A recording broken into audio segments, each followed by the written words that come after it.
I was typing prompts into these different windows and it felt like, holy shit, I'm living in the future. We're effectively becoming a system of record. So that's the user interface in GitHub today.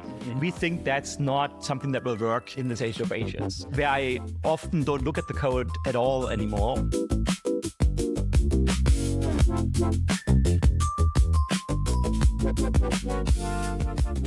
Thank you for doing this, Thomas. I'd love for you to just tell the folks kind of about you and what you've done. My favorite line for the past few years has been, I'm Thomas and I'm a developer. I used to be known as the CEO of GitHub from 2021 to 2025. So I'm not the founder of GitHub. Chris, Tom, and PJ were the founders, but I became the CEO after Nat Friedman decided to do other things. And I've been, doing software development since the early 90s. Started on a Commodore 64 and an East German Robotron computer. Have been passionate about software development throughout my career. How did you get to be CEO of GitHub? What was that journey?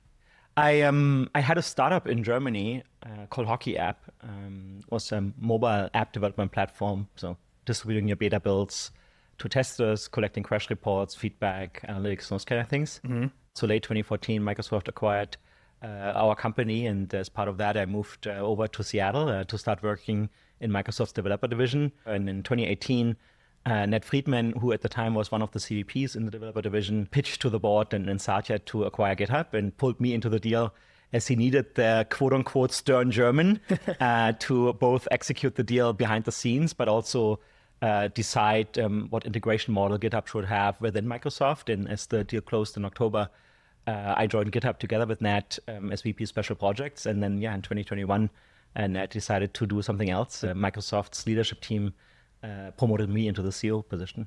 You've been a software developer for a very long time. Yeah. Software development, I think, is going under one of the biggest shifts that it's ever gone through. Code used to be written primarily by humans. We're now at this moment where it's starting to be written predominantly by machines. Just sort of macro level, I would love your thesis of how software development and the software development lifecycle is going to change going forward. If you actually zoom out, over the past 50 years, you realize we have always gone through these kind of transformations. We went from, these punch card to assembly language to the first proper programming languages like BASIC, and I learned first on Turbo Pascal on the PC, before that on BASIC and on the Commodore 64. And then actually the biggest shift, I'd say, of the 90s and early 2000s was open source. All of a sudden, you had access to all this free, publicly available software. You could see the source code, but more so, you had access to a worldwide community that you could chat with. Before, you had AOL or CompuServe or whatever at home, you had to figure it out all by yourself. So open source opened the internet, and open source opened up that world to software developers. Obviously, the cloud and mobile were similar shifts, and to a certain degree, gold rushes. And now with AI, we have the next big shift in this transformation. And all these shifts, move us up the abstraction ladder, right? Like COBOL and BASIC and assembly language, that was really low. You had to understand how much memory is and caches and what the PCI bus is and all these kind of things to make a performant app. And with AI now, we are at the highest level. We have reached, the highest level in the sense of our thoughts are all in human language. And so how tangibly does that change the way developers work? Project planning and project execution in software companies starts with an idea written, often in a Google Doc or in a tracking system like Jira or Linear or whatever have you. Mm-hmm. And then it is manually converted, from that big idea into smaller building blocks until you're ready to hand it off to a developer to write the code, right? That is actually the engineering process. Now you can actually, with AI, just go from idea to a prototype with a single written prompt. Depending on how specific you were with your original request and how much code already exists, it might even, suggest a programming language for you, frameworks, and those kind of things. And so I think that's the first shift is you have somebody to plan with that gives you all kinds of ideas. I think we underestimate the power of just that because it unlocks, the creativity itself. We get to the point when you want to implement that plan and you tell the agent, here, make it so. And then, it comes back to you and ask questions as it gets stuck. That I think feels very magical. You're using natural language and it builds you more or less all the code. Yep. And so all these things that have taken so much time, it got me out of my flow, got me out of my stream of thoughts on the big idea that I'm having. I can now hand off to the agent. Especially, on Saturday I was working on some hobby projects and I was watching a movie and every time I was coding in the background. And I was coding. Well, I had the movie on my laptop screen and on the big screen I had my terminal windows. Yeah. And it was a sci-fi movie, Oblivion with Tom Cruise. Yeah. Yeah. I was typing prompts into these different windows and it felt like, holy shit, I'm living in the future. So let's double click into the storage layer, which is where Git sits. Yeah. So Git was, I think, launched in like 2005, and it's sort of been the standard for version control and code storage. I think part of your thesis is that in the age of agent-generated code, Git is insufficient for the developer workflow. And so I'd love if you could kind of give a sense of like, what does Git do? Why is it insufficient? And what else needs to be captured in order to unlock real value? It is not insufficient as a technology because Git is ultimately, it doesn't matter to it whether you're storing code files or text files in it. Right. You're right. 2005 it had 20 years anniversary last year. I think in the grand general scheme, Git is the version control system that will be around, making a bold prediction here in 20 years and more. Now, Git, by design, stores your code files or any text files in your repository. And the other storage mechanism, obviously, is the commit message, right? Like whenever you commit, you can type something and more agents actually type that commit message. Mm-hmm. What's missing, though, and what was always missed, and what you could never get in a world before agent was the thought process of the developer, right? Like, where did I start my day? What decisions did I make? Where did I course correct because I saw unit tests are failing and like, oh, this isn't actually good. And that happens as much with agents as it happened with humans. So that session log is becoming a more and more important artifact. And our hypothesis is that we should store that always together with the code so you have both of them together. And the immediate benefit of that is obviously that all my coworkers can also read these thought process. So can the code review agent. Mm-hmm. They can read through that transcript and you can run another agent on top of this transcript to say what are the decisions that Thomas made. So you don't have to read through, through every tool call and every reasoning step of the model. Mm-hmm. Imagine you would join like a company like Shopify today that's over 10 years old, has over 4,000 engineers, I think. Imagine how much code they're producing every single day, every single week, right? Like that's tens of thousands of pull requests. If you do the math, like 4,000, 5 days a week, how many pull requests are there every day? Over the lifespan of 10 plus years, if they would have logged all the sessions, the institutional knowledge that ultimately tracks over time and that is accessible to me as somebody who can kind of like read that, like the Shopify Bible in that example, or, the agent that can figure out, was that an intentional design decision or is that an actual, a test failure where the test is broken? That I think is going to be incredibly valuable. So there's this meaning layer that sits on top of the actual code that Entire is now capturing. So can you talk to me about how you capture that, what that sort of primitive looks like?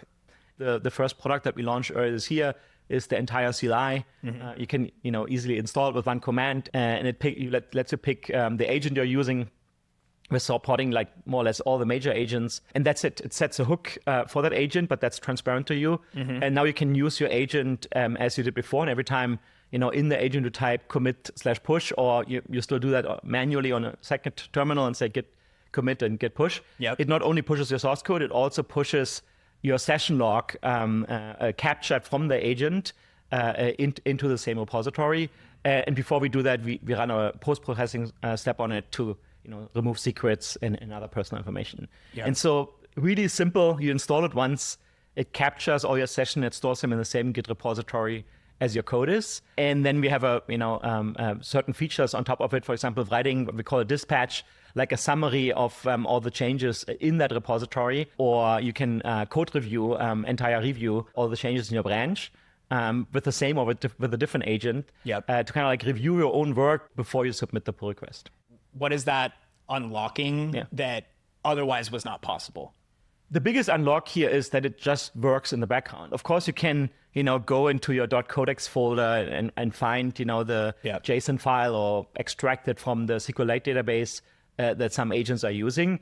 But it's just seamless for the developer. You don't have to do any manual steps. Every time you push, it just pushes all your session logs. So I think that's the primary unlock. And then obviously you can do a lot of things with these session logs. I already mentioned, dispatch and review. A very simple scenario is, lots of developers now have, a second or third Mac at home. And so what you can do with Entire, because it tracks your session in the repo, you can actually resume a session on a different machine. It really is about improving, the convenience for the developer when working with these agents.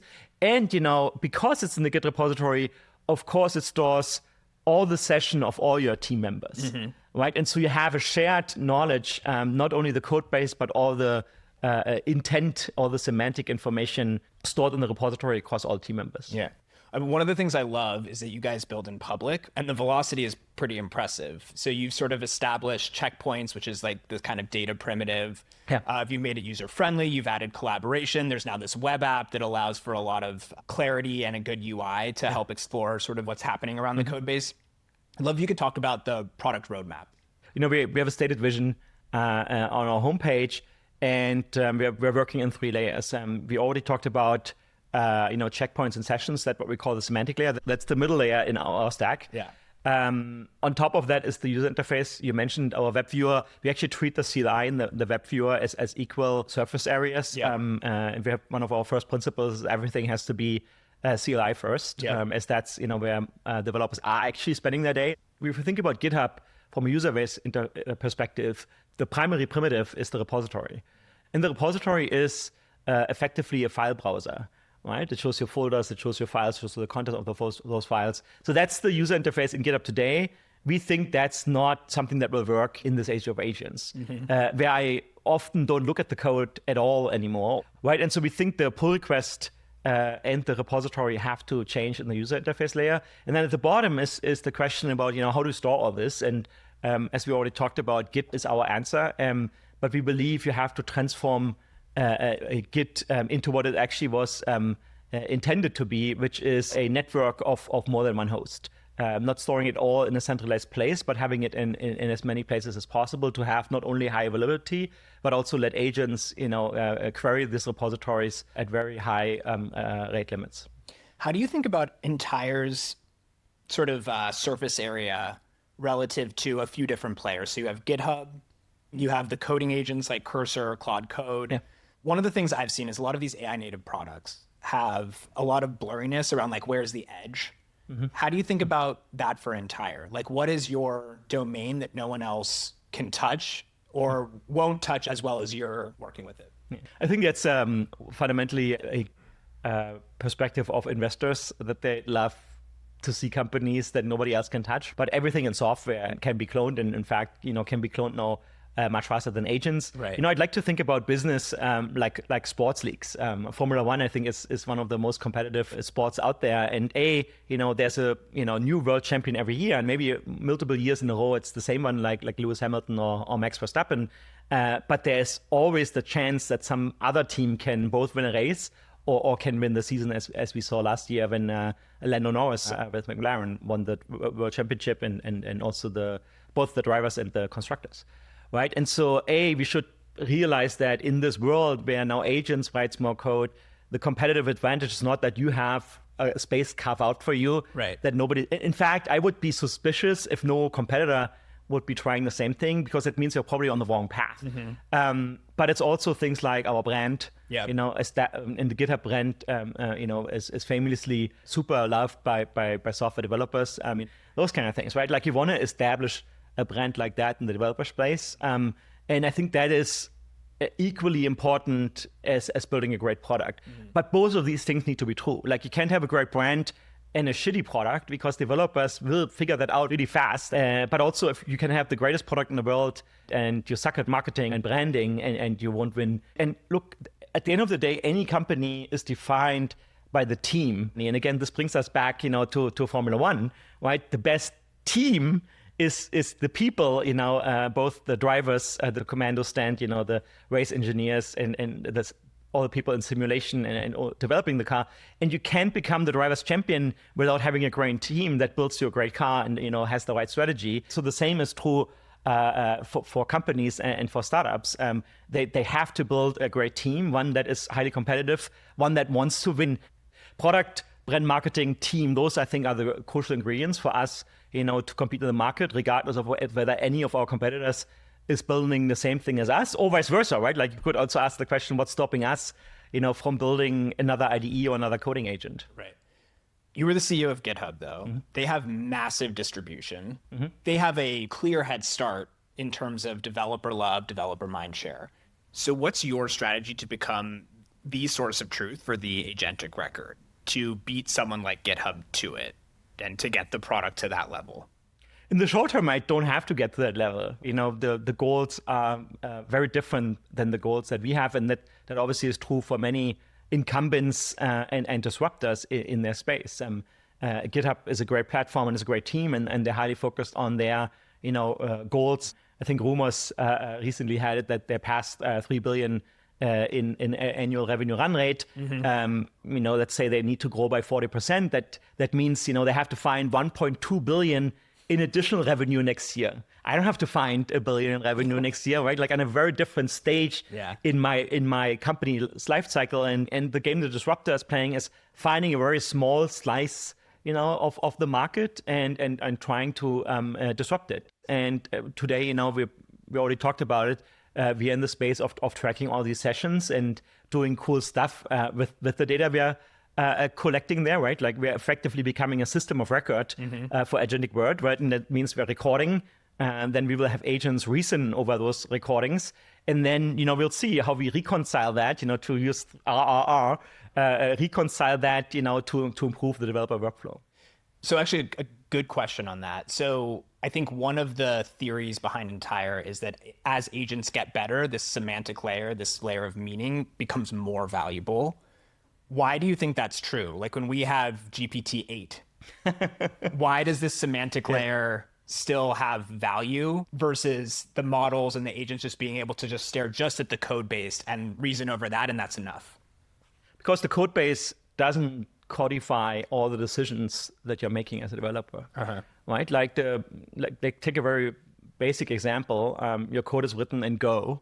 How would the agent know why you pick Go as a programming language and not Rust or Python or any of the other modern programming languages, right? Like, why did you structure the code base that way? There's hundreds, if not thousands or hundreds of thousands of decisions that are flowing into a software project that not only decide about scale and functionality, of course, performance, security, compliance, those kind of things. They also decide about what business are you in. Those are all decisions that can be very different between two projects that otherwise do the same thing. So what's an example of that? Like, what does that institutional knowledge unlock that smarter or better agents can't deliver?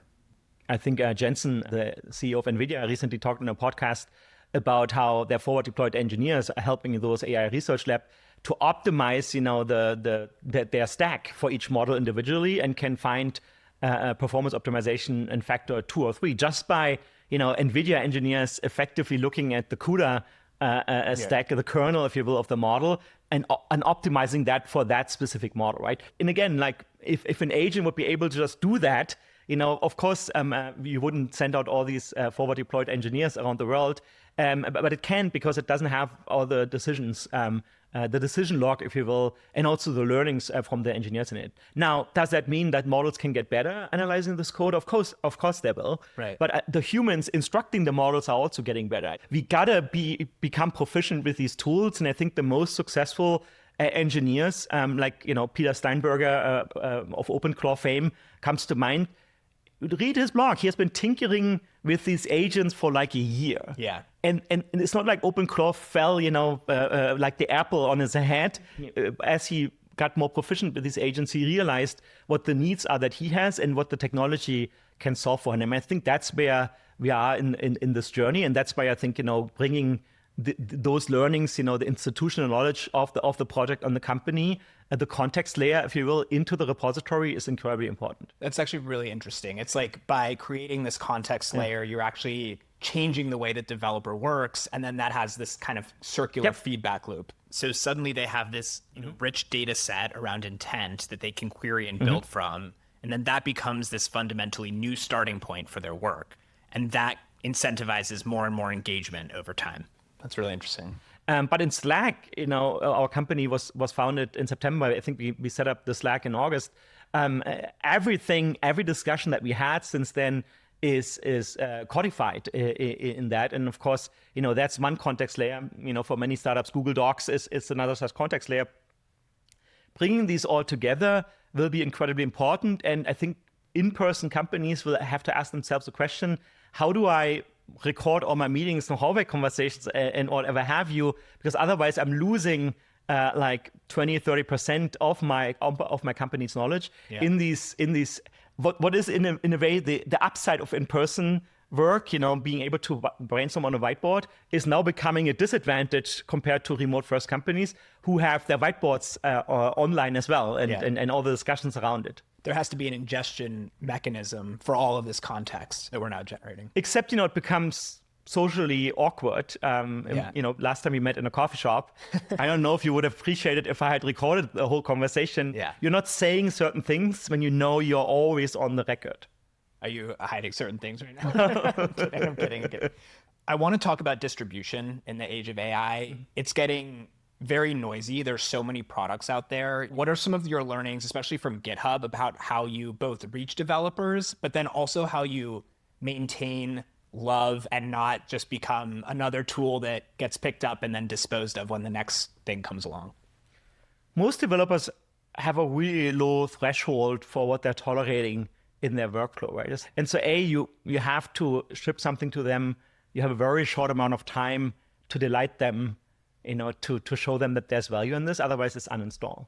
And then, once you have, fucked that up, then the challenge you have is when do you have another chance with that same developer? It's certainly not 3 minutes later. Yeah. Right. So that's number one. I think the first experience with a product, installing, in our case, the CLI, working with your agent, and seeing the first commit going through. If that's not a great experience, a delightful experience, you're immediately reducing your chances of long-term wins. In that same, realm is also, I fundamentally believe developer tools are only successful if they go developer first, not decision maker first, not CTO first. Yep. And now what is great, in the last year or so, that you actually see more and more C-suite CEOs, CTOs, CIOs, CISOs even, realizing that these agents gets them back into coding. And so you actually now can be a developer and an executive at a big company again. Yep.